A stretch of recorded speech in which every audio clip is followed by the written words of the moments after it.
சங்கீதா அவர்களுக்கு எதனால சார் இந்த திடீர் முடிவு? கூடயே இருக்கவனுக்கு தானே ஒருத்தரை பற்றி தெரியும். கூடயே இருக்கவனுக்கு தானே ஒருத்தரை பற்றி தெரியும். ஆனால் சார் இந்த ஒரு விஷயம் 4-5 வருஷமா இருக்கு. இப்போ அதை உடைச்சதுக்கான காரணம் என்ன? அந்த அம்மா பழி வாங்கும்போது அது ஒரு ரசிகை தான் ஒரு காலத்தில். இப்போ வீட்டுக்குள்ளே இருக்கும்போது தான் விஜய் எவ்வளோ பெரிய சைக்கோன்றது எனக்கு தெரியுது. இப்போ நடிகருக்கு நடிகையும் ஒரே ஷூட்டிங்கு, சரி ஒரே காரில் போவாங்க, ஒரே ஹெலிகாப்டரில் போவாங்க, ஒரு ரூம் போடுறாங்க, என்ன பண்ணாங்க, ஒரு கேரவன் தான் இருக்குது, என்ன பண்ணுவாங்க, 2 பேரும் அதிலே இருப்பாங்க. ஆனால் இப்போ ரீசெண்டாக என்ன ஒரு விஷயம் வருதுன்னா, இந்த ஆவணமே பொய்யானது, இந்த டிவோர்ஸ் கேஸே பொய்யானது அப்படின்ற மாதிரி. ஆனால் சார் நிறைய ஃபோட்டோஸ்லாம் வந்துருந்துச்சு, அந்த நேம் வந்து பெண்ணில் எழுதியிருக்குன்ற மாதிரி. அம்மாவை பற்றி எது சொன்னாலும் அவன் ஏற்றுக்குவான், விஜயை பற்றி சொன்னால் ஏற்றுக்க மாட்டான். அவன் பொண்டாட்டியை பற்றி என்ன தப்பாக பேசினாலும் ஏற்றுக்குவான். அது வந்து ஒரு சைக்கிக் மென்டாலிட்டி. காந்தம் மீடியா நேயர்களுக்கு வணக்கம். நான் உங்கள் விஜயாஸ்மின். இன்னைக்கு நம்ம கூட பத்திரிகையாளர் உமாபதி சார் அவர்கள் தான் இருக்காரு. வணக்கம் சார். வணக்கம்மா. எப்படி சார் இருக்கீங்க? நல்லா இருக்கேம்மா. சார், விஜய் அவர்களுக்கு தொடர்ந்து அரசியல் ரீதியாகவும் பட ரீதியாகவும் பிரச்சனைகள் நிறைய வந்துட்டு இருக்கு. இப்போ அதை தாண்டி விவாகரத்து இஷ்யூவும் ஒன்று வந்திருக்கு. அது ரசிகர்கள் மத்தியில் பெருசாக அதிர்ச்சியாக தான் இருக்குன்னு சொல்லணும். இந்த விஷயத்தை எப்படி சார் பார்க்குறீங்க? ரசிகர்கள் அதான் ஒரு ரசிகர்ன்றவன் என்ன பண்ணுவான், படத்தை பார்க்க வேண்டியது, டான்ஸை பார்க்க வேண்டியது, ஃபைட்டை பார்க்க வேண்டியது, டைலாக்கை பார்க்க வேண்டியது, வீட்டுக்கு வர வேண்டியது. இவனுக்கு அவன் குடும்பத்தில் நடக்குது, இவன் குடும்பத்தில் என்ன நடக்குது, இவனுக்கு என்ன பிரச்சனை? இவன் குடும்பத்தை இவன் பார்க்க வேண்டியது தானே. ஸோ ரசிகர்கள் கிடையாது, அவங்க வந்து அடிமுட்டாள்கள் அப்படின்னு தான் நம்ம சொல்ல முடியும். அவன் லைஃப்பை பார்க்காம ஒருத்தர் காசையும் கொடுத்து கருமாத்தையும் விலைக்கு வாங்குற மாதிரி காசை கொடுக்குற, படத்தை பார்க்குற, சந்தோஷமாக வீட்டுக்கு வர வேண்டியதான். அது அவன் பொண்டாட்டி எப்படி போனான்னா இவன் பொண்டாட்டி எப்படி போனால் உனக்கு என்ன அப்படின்னு தான் அவனை பார்க்கணும். அந்த தற்குறிகள்னால அவங்களுக்கு வந்து அந்த இது இருக்கும். சங்கீதா அவர்களுக்கு எதனால சார் இந்த திடீர் முடிவு எடுத்து? டைவர்ஸ் முடிவும் காதல் முடிவு எப்போ வரும்னு சொல்ல முடியாது. ஆனால் டைவர்ஸ் முடிவு முன்னாடியே வந்துடும். 4-5 வருஷமாக இருந்திருக்கு அப்படின்றது அவங்களே சொல்கிறாங்க. அதனால் ஏன்னா கூடயே இருக்கிறவனுக்கு தானே ஒருத்தரை பற்றி தெரியும் தற்குறியா இல்லையான்னு. வெளியில் இருக்கவங்களுக்கு தெரியாது. வெளியில் இருக்கவனுக்கு தலைவனாக தான் தெரியும். ஆனால் வீட்டில் இருக்கவங்களுக்கு தான் தற்குறியா இல்லையான்னு தெரியும். அது ஆணாக இருந்தாலும் பெண்ணாக இருந்தாலும். அந்த வகையில் அந்த அம்மாவுக்கு விஜய் எவ்வளோ பெரிய தற்குறின்றது தெரிஞ்சிருக்கு.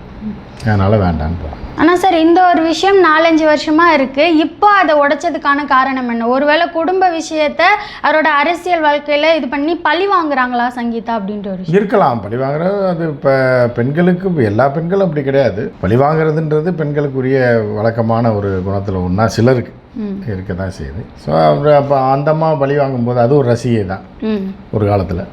ரசிகையாக இருந்து வந்தது கல்யாணம் பண்ணிச்சு. இப்போ வீட்டுக்குள்ளே இருக்கும்போது தான் விஜய் எவ்வளோ பெரிய சைக்கோன்றது எனக்கு தெரியுது. ஏன்னா அவங்க மென்ஷன் பண்ணதுனால நான் சைக்கோன்றேன். சைக்கிக் இது ட்ரீட்மெண்ட் தேவைப்படுதுன்னு அவங்களுக்கு தெரியுது. ஏன்னா வீட்டில் இருக்கவங்களுக்கு தானே தெரிஞ்சிருக்கு. அதனால அவங்க வந்து இப்படி ஒரு முடிவு எடுத்துருக்காங்க. சார், அவங்க சொல்லியிருக்கிற விஷயம் தொடர்ந்து நடிகை கூட திருமணத்தை தாண்டிய உறவில் இருக்காரு அப்படின்ற மாதிரி சொல்லியிருக்காங்க. இப்போ நட்பு உறவு எல்லாமே நடிகை கூட தான். நம்ம அவர் என்ன பண்ணுறாரு அப்படின்னா, ஒரு கொத்தனார் வேலை செய்கிறவரை கூட வச்சுங்களேன். அவர் என்ன பண்ணார், வேலை முடிஞ்சோடனே ஒரு அந்த கூட வேலை பார்க்குறம்மா அந்த முக்கில் இறக்கி விடுங்க பஸ் ஸ்டாப்லன்னா இறக்கி விட தான் செய்வார். ஸோ அந்தந்த தொழிலில் இருக்கவங்களுக்கு அவங்க தானே நட்பாக இருக்க முடியும், வெளியால் இருக்க முடியாது. ஒரு டாக்டருக்கு ஒரு நடிகை நட்பாக இருக்க முடியாது. ஒரு நடிகருக்கு வேணா இருக்கலாம், இன்னொரு வேற ஒரு இன்ஜினியருக்கு ஒரு நடிகைக்கு சம்மந்தம் இருக்காது. ஒரு நடிகருக்கு நடிகையும் ஒரே ஷூட்டிங்கு, சரி ஒரே காரில் போவாங்க, ஒரே ஹெலிகாப்டரில் போவாங்க, அந்த மாதிரிலாம் இருக்கும். ஸோ அதெல்லாம் சகஜமான ஒரு விஷயந்தான். இப்போ ஒரு ரூம் போடுறாங்க, என்ன பண்ணாங்க, ஒரு கேரவன் தான் இருக்குது, என்ன பண்ணுவாங்க, 2 பேரும் அதிலே இருப்பாங்க. இதெல்லாம் சகஜம்தான். யார் அந்த நடிகைன்னு ஒரு கேள்வி இருக்குல்ல சார். ஏன்னா அவங்க சொல்லியிருக்காங்க வெளிநாட்டுக்கு போனதில் அவங்க போஸ்ட் போட்டிருக்காங்கன்னு சொன்னாங்க. வெளிநாட்டுக்கு யார் கூட போய் போட்டிருக்காங்க அப்படின்றது இன்னைக்கும் தெரியும். அதுதான் அந்த இதெல்லாம் பார்த்துருப்பீங்களா, அந்த இந்து பேப்பர்லலாம் ஒரு கட்டம் மாதிரி வரும், ஃபில்லப் பண்ணணும். இப்படி வெர்டிக்கலாக ஒரு பேர் பார்த்துருக்கீங்களா இல்லையா? அது பேர் ஏதோ நல்ல பேர் மறந்துட்டேன். ஸோ அந்த மாதிரி வந்து நீங்கள் தான் அதை ஃபில்லப் பண்ணணும். எந்த நடிகை வெளிநாட்டு போயிருக்காங்க, எப்போ போனாங்க, என்ன நடந்துச்சு, அந்த நேரத்தில் விஜய் எங்கே இருந்தார், இவர் எங்கே போனார் வந்தாருன்றது அவங்க மேனேஜருக்கு தெரியும். 2 பேர் மேனேஜருக்கும் தெரியும், 2 பேருக்கும் தெரியும், 2 குடும்பத்துக்கும் தெரியும், மித்தவங்களுக்கு தெரியாது. அது நீங்கள் தான் இது பண்ணி பார்க்கணும். அதனால் நீதிபதிக்கு தெரியாதுன்றதுனால அந்த டேட்டாஸே அவங்க கொடுக்குறேன்னு இருக்காங்க. ஆனால் சார் இன்னொரு விஷயம் அவங்க சொல்லியிருக்காங்க, பொருளாதார ரீதியாக மன ரீதியாக உடைச்சலில் இருக்கேன் அப்படிலாம் சொன்னதுலாம் ஓகே. பொருளாதார ரீதியாக நான் ரொம்ப மன உளைச்சலில் இருக்கேன் அப்படின்னு சொல்லும்போது என்ன அவங்களுக்கு என்ன பொருளாதார ரீதியாக அடிபட்டிருப்பாங்க அப்படின்ற ஒரு கேள்வி. பொருளாதார ரீதியாக இப்போ இவர் தனி ஃப்ளைட் எடுத்து வாடகை எடுத்து போகிற அளவுக்கு போகிறாரு. அவங்களுக்கு பணம் வேணும்ல பிள்ளைங்களை காப்பாற்றுறதுக்கு வைக்கிறதுக்கு. இப்போ இவர் 150 கோடி சம்பளம் வாங்கினார்னா பொண்டாட்டிக்கு ஒரு 20 கோடினா கொடுக்கணும்ல, புரியுதா அவங்களுக்கு செலவுக்கு. ஸோ அப்படி தான் நம்ம பார்க்க முடியும். அவங்களுக்கு காசே கொடுக்காம சம்பாரித்து காசே கொடுக்காம விட்டுருப்பார். அவங்க கஷ்டத்தில் இருப்பாங்க. அதுக்கு என்ன பண்ண முடியும்? அவங்க வருமானம் இருக்கா இல்லை அவங்க அப்பா வீட்டில் வாங்க முடியுமா? அவங்க லண்டனில் போய் வீடு பிடிச்சி வாடகை இருக்காங்க. வாடகை கொடுத்துட்டு அப்படியே ஓட்டிகிட்ருக்காங்க. இப்போ பணம் வேணும்ல, இவர் சம்பாதிக்கிறதுல ஒரு பகுதியாக கொடுக்கணும்ல மனைவிக்கு. குடும்பத்தை காப்பாற்றணும், பிள்ளை இருக்குது, பொண்ணு இருக்குது, கொடுக்கணும். நீ பொண்டாட்டி பிள்ளையே காப்பாற்ற வக்கு இல்லாதவன் நீ என்னத்தை இப்போ பெண்களை காப்பாற்ற போகிறேன்னு ஒரு கேள்வி கேட்பாங்க. நம்ம கேட்க மாட்டோம். இப்போ நீங்களும் ரசிகை தான், இப்போ நானும் படம் பார்ப்பேன், இப்போ நம்ம போய் அப்படி கேட்க முடியாது. ஆனால் போகிற வரவெல்லாம் காரி துப்புறான்ல. நீ உன் குடும்பத்தில் உள்ள உங்கள் அம்மாவே நீ மதிக்கலை, பொண்டாட்டியே துரத்தி விட்ட, பிள்ளையே கவனிக்கலை, காசு கொடுக்கலன்னு ஒய்ஃப் சொல்கிறாங்க. அப்புறம் நீ என்ன மனுஷன், நீ எல்லாம் ஒரு ஆளுன்னு எதுக்கட அரசியலுக்கு வர்ற, உனக்கெல்லாம் மான வெக்கம் சூடு சொரணை இருக்கா அப்படின்னு நம்ம கேட்கல, எதிர்கட்சிகளில் கேட்பாங்க. கேட்கும்போது விஜய் என்ன பதில் சொல்லுவார்? பாவம் எல்லாத்தையும் செஞ்சு விட்டு திருன்னு முழிக்கிறாப்புல. இப்போ கோர்ட்டில் போய் டைவர்ஸ் வாங்கினா நீ எல்லாம் மனுஷனான அங்கேயும் காரி துப்புவாங்க, எல்லாம் வண்டவாளமும் தண்டவாளத்தில் ஏறும். ஸோ அதை நினைக்க தான் எனக்கு பாவமாக இருக்குது விஜய். ஆனால் சார் இந்த ஒரு விஷயம் 5 வருஷமாக நடக்குதுன்னு சொல்லும்போது அப்போல்லாம் இவங்க அதை எப்படி சமாளிச்சிருப்பாங்க? அப்போல்லாம் பணம் இல்லாமல் ஒரு அளவுக்கு பல்ல கடிச்சிட்டு ஓட்டுறதாம்மா, புரியுதா அவங்களுக்கு? சரி, எப்படி சார் இதிலே பஸ்ஸு பிடிக்கிறதுக்கு போய் நிற்கிறீங்க, 9 மணி பஸ்ஸு வரணும்னு பார்க்க நிற்கிறீங்க. அப்போ ஃப்ரெஷ்ஷாக தான் போய் நிற்பீங்க. ஏடிஎம்காரெலாம் போயிடுறீங்க பஸ் ஸ்டாப். 9 மணிக்கு வரல, 9:15 வரல, 9:30 வரல, 10 மணிக்கு பஸ் வரல, 10:30 வரல, 1 மணி நேரம் இன்னும் கடுப்பாருங்க. இப்போ வர சிலமா பஸ்ஸு வராதுமா, அந்த ரோடு அடைச்சிருக்கேன் பார்க்கலையா நீங்கள் அப்படின்பா. ஐயோ 1.5 மணி நேரம் வேஸ்ட் ஆகிடுச்சு அப்படின்ட்டு அப்புறம் அடுத்த சந்தில் போய் ஏறி வருவீங்க. உங்கள் ஆஃபீஸில் போனோடனே கேட்குறேன், ஏமா லேட்டுன்னா இந்த பஸ்ஸு இந்த மாதிரி ஆயிடுச்சு. ஏமா 1.5 மணி நேரம் பஸ் ஸ்டாப்பில் இருந்தீங்களே, போனவுடனே விசாரிச்சு பஸ்ஸு வருதா வரலையான்னு பார்த்துட்டு 10 மணிக்கே வந்துருந்தீங்கன்னா இப்போ 1.5 மணி நேரம் மிச்சமாக இருக்குன்னு கேட்டால் என்ன பதில் சொல்லுவீங்க? உங்களுக்கு தெரிஞ்சால் தானே போக மாட்டேங்க. நீங்களா என்ன லூஸாக நீங்கள் போய் ஏதாவது ஒரு பஸ் ஸ்டாண்டில் நிற்கிறதுக்கு? வழக்கமாக போகிற பஸ் ஸ்டாண்டில் நிற்கிறீங்க, பஸ்ஸு வராதுன்னு உங்களுக்கு தெரியாதுல்ல, வரலையே. அதனால தான் கடையை 1 மணி நேரம் ஆகியும் வரலன்றக்காக ஒரு முடிவு எடுத்து அடுத்த சந்துக்கு போகிறீங்க. சரி சார் ஆட்டோ பிடிச்சி போகலான்னு. சரி, ஓகே சார். ஆனால் இந்த பிரச்சனை ஸ்டார்ட் ஆனது 2021.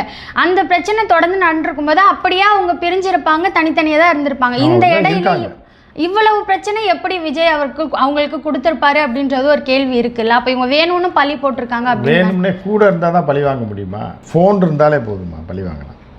கூட இருந்தால் தான் பழி வாங்கணும் இல்லை, ஃபோன் இருந்தாலே போதும். இப்போ காசு கொடுக்காம ஒன்றும் கொடுக்காம வாடகையும் கொடுக்காம 1ஆந்தேதி தரேன் போ அப்படின்னு அனுப்பியிருப்பாரு. 1ஆந்தேதி காசு கொடுக்கல, இருக்கிற காசு சமாளிச்சிருப்பாங்க. 2ஆந்தேதி கொடுக்கல, பாப்பாவுக்கு ஃபீஸ் கட்டணும்னு கேட்டிருப்பாங்க, அதெல்லாம் கொடுக்க முடியாது, நீ தான் வீட்டை விட்டு போயிட்டே. இப்படி டார்ச்சர் கொடுக்கலாம்ல, ஃபோனில் டெய்லி கூட கொடுக்கலாம். புரியுதா உங்களுக்கு? அந்த மாதிரி நேரில் இருந்தால் தான் டார்ச்சர் கொடுக்கணுன்னு இருக்கேன். ஃபோன்லேயே மன உளைச்சலுக்கு ஆளாக்கி ஒருத்தர் ஒழிச்சு கட்டணும்னா பண்ணலாம். ஆனால் சார் ஒரு விஷயம் எல்லா நியூஸ் சேனல்லையும் முதற்கொண்டு இந்த ஒரு விஷயம் பயங்கரமாக பேசப்பட்டது.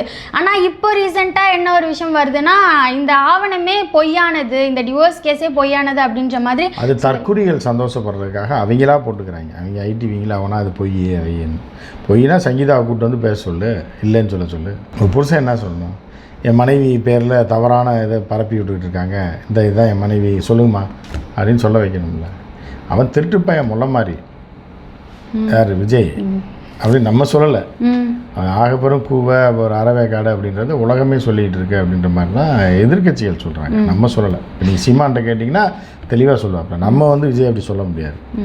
ஆனால் இப்போ நீங்கள் சீமான்ட்ட போய் கேளுங்க, வண்டையாக சொல்லுவாங்க. அடை விடுங்க, ஒரு குதிரை பையன் அவனை போய் அப்படின்னு சீமான் சொல்லுவார். கேட்டு பாருங்க, போய் நீங்கள் பேட்டி கேளுங்க, ட்ரை பண்ணுங்க, கொடுப்பாரு. சீமான் மட்டும்தான் சொல்லுவாரா?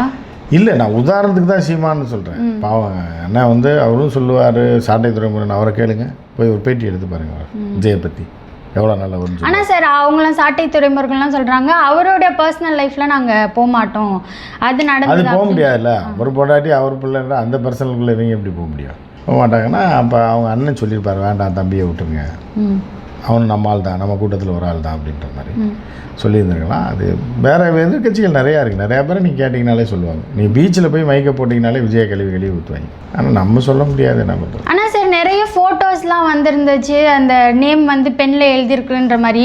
கோர்ட்லேருந்து வந்துச்சுன்னா ஃபோட்டோ போட்டு வராது, டோட்டலாக இது அதான் தற்குறி நாய்ங்க எதையாவது பரப்பி விடுவாமா. அவனுக்கு அவங்க அம்மாவை பற்றி எது சொன்னாலும் அவன் ஏற்றுக்குவான், விஜயை பற்றி சொன்னால் ஏற்றுக்க மாட்டான். அவன் பொண்டாட்டியை பற்றி என்ன தப்பாக பேசினாலும் ஏற்றுக்குவான், பொண்டாட்டி புருஷனை என்ன பேசினாலும் ஏற்றுக்குவாங்க.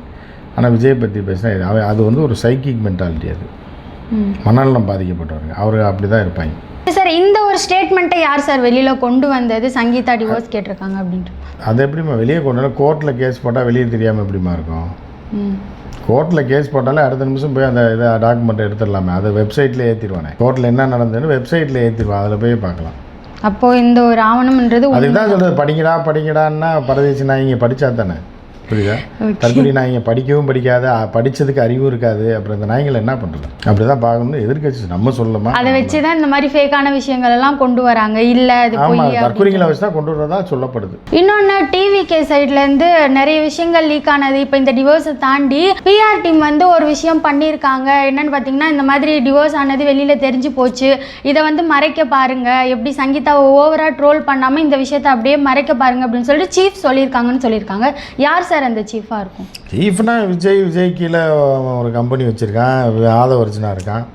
இவங்க தான் பிஆர் டீம், அவங்க தான் பண்ணியிருப்பாங்க. அவங்க காசு கொடுத்தா. இப்போ நேற்று வரைக்கும் சங்கீதா வந்து அண்ணி, இன்றைக்கி வந்து எவ்வளோ கேடு கேட்டு பேசுகிறாங்க. இவங்கெல்லாம் மனுஷனா என்னன்னு தெரில. அதை இவன் கண்டிச்சிருக்கானா விஜய் ஒரு அறிக்கை கொடுக்க வேண்டியதானே, புரியுதா? என் மனைவிக்கு எனக்குள்ள பிரச்சனை இல்லை, அவன் கட்சியில் எவனா அறிக்கை கொடுக்க வேண்டியதானே. அவன் தற்கொலை, அதாவது இந்த உலகத்திலே கேடு கெட்ட கும்பல் யாருன்னா அந்த விஜய் கும்பல் தான். அவனை மாதிரி அசிங்கம் பிடிச்சவங்கள நீங்கள் உலகத்திலே பார்க்க முடியாது. அப்படி இருந்தும் தற்கொலைகள் பின்னாடி போனால் அது நாசகார முட்டா கும்பல். அது கேடு கெட்ட போயிட்டு போகுதுன்னு தான் விட முடியும். அவங்கள வந்து தொலைச்செறிஞ்சு 2020 அந்த சனியன்களை வந்து தொலைச்செறிஞ்சால் தான் இதுன்ற மாதிரியான ஒரு நிலைமை வரும்போது பார்த்துக்கலாம். அதே போல் நம்ம போன இன்டர்வியூவில் பேசும்போது தான் த்ரிஷா அவங்க வந்து கூடிய விரைவில் பொதுச் செயலாளராக ஆக போகிறாங்க அப்படின்ற மாதிரி சொல்லியிருப்போம். இப்போ போகிற போக்க பார்த்தா நிஜமாலியா இந்த மாதிரி ஆயிடுவாங்க. 2028, 2029 ஆயிரும். 28, 29 அதுக்கு தான் இந்த வேலை நடந்துக்கிட்டு இருக்கு. பார்க்கலாம், நம்ம வெயிட் பண்ணி பார்க்கலாம் சார். ஆனால் இந்த டிவோர்ஸ் கேஸை பார்க்கும்போது இன்னொரு 4-5 மாதத்தில் வந்துடுவாங்க அப்படின்ற மாதிரி சோஷியல் மீடியாவில் பேசப்படுது. சோசியல் மீடியாவில் எது வேணாலும் பேசுவாமா, அது கோர்ட்டு தான் முடிவு எடுக்கணும். கோர்ட்டில் அஃபிடவிட் ஃபைல் பண்ணியிருக்கான், ஜட்ஜு வந்து 20ஆம் தேதிக்கு வாய்தா போட்டிருக்காரு. அதுக்கப்புறம் அது விசாரணை நடக்கும். விசாரணை நடந்து எல்லா ஜட்ஜு எல்லா டைவர்ஸ் கேஸ் மாதிரி தான் அதுவும் நடக்கும், புரியுதா? அது நடந்த தீர்ப்பு வந்து நீதிபதி தான் சொல்லுவார். அதுக்கப்புறம் அப்பீல் வேணா சுப்ரீம் கோர்ட் வரைக்கும் போவாங்க. ஏன்னா அவன் 1 கோடி ரூபா கொடுக்குறதுக்கு அழுவான், புரியுதா? கவர்மெண்ட்டுக்கு டேக்ஸ் கட்டினதே கட்டலை, புரியுதா? 1 கோடி. அவன் வந்து இதுக்கு இவ்வளோ பெரிய அமௌண்ட் கொடுக்கணுமான்னு சொல்லி இழுத்து அடித்து சுப்ரீம் கோர்ட் வரைக்கும் போவான், அந்த அம்மாவால் போக முடியாதுன்னு. ஸோ இது எல்லாமே நடக்கும், அது கோர்ட்டு தான் முடிவு பண்ணும். சமுதாயம் சார்ந்த நிறைய விஷயங்களை பகிர்ந்ததுக்கு நன்றி.